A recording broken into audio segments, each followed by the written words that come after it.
Hi, welcome back to Smith's Guide to Uruguay. I'm James Smith, and today we're going to be talking about expectations our family had before moving to Uruguay, what we got wrong, and I'm going to name 8 things that we found surprising after living here. First, let's talk about weather. Prior to moving to Uruguay, we thought it'd be a lot like other countries like Mexico or Costa Rica, where you'd have extremely hot weather, but not just in the summer, but throughout the year, with a more pronounced beach focus and tropical ambience.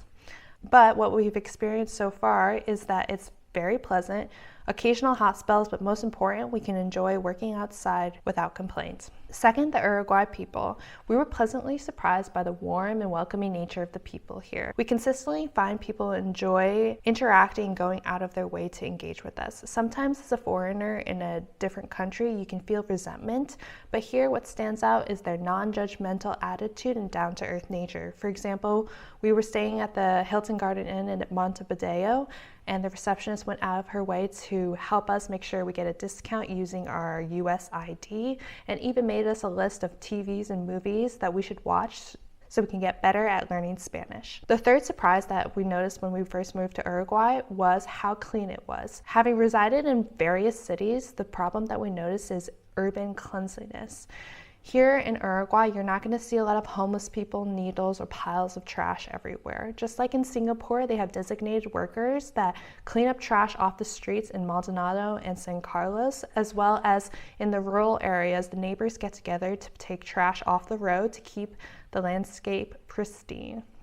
This makes a huge difference. When we lived in Denver, Colorado, you couldn't walk down the street without seeing homeless people, needles, and piles of trash everywhere. The fourth surprise, despite being located in South America, is the European influence. This can be tracked back to its historical ties and significant influx of European settlers. The European-like essence is evident not only in its culture, but its architectural landscape, fashion, and cuisine. In the grocery stores, you'll see Uruguayan wine, cheese, and olive oils in abundance because it is produced here. Which leads me to the fifth surprise when moving to Uruguay. I think a common mistake most Americans make is that we assume Spanish-speaking countries have a high spice tolerance, like Mexico, but that's not the case. Actually, spicy hot food is not representative of Spanish-speaking or Latin countries. Actually, Mexico's the exception rather than the norm. Uruguayans, just like Spaniards, have a low tolerance to spice. While they sell paprika here in the stores, they typically prefer the sweeter version. I threw a birthday party for a kid in our home, and he wanted a taco party. I just put cumin and pepper, and all the kids from the school went, "Ooh, too spicy." So if you love spice just like I do, I would suggest making your own at home. The sixth unexpected aspect of Uruguay was it tends to lack in diversity. Uruguay is a predominantly white society. I've noticed even an active preference for lighter skin. This is very similar to my Chinese culture, where my mother would always scold me for going outside for getting too dark. Women here tend to cover up completely when they're working outside. And Uruguay itself, I would say, doesn't have a very large Asian population. When I went to the farmer's market, I've even had people stop me and tell me that I am the first Chinese person they've ever seen before. Another big difference that we've noticed when moving here to Uruguay was the difference in the individual's quality of life.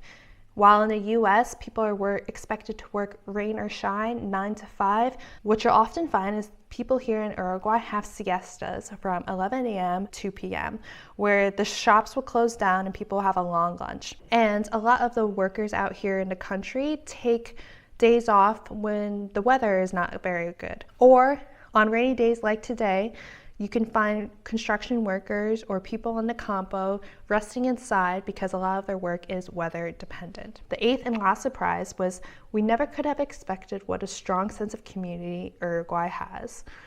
It caught us off guard. Everyone knows each other, and there are often regular get-togethers or asados with neighbors. People are actively creating a supportive environment where neighbors have each other's back and people are friendly. When we moved here, that was a big focus of our family, to be known as good neighbors and be a net good to the area. When there was a local fire, we even contributed by sending our tractor to build a fire break in order to help prevent the spread of the fire. In the US, when you move into a new neighborhood, most people keep to themselves and solitude is normal. So we never anticipated the significant boost in our social life. Uruguay's community spirit has significantly heightened our overall social engagement. And that's all. Thank you for watching. Those are the 8 surprises we found when moving to Uruguay. Thank you for watching, and we'll see you next week.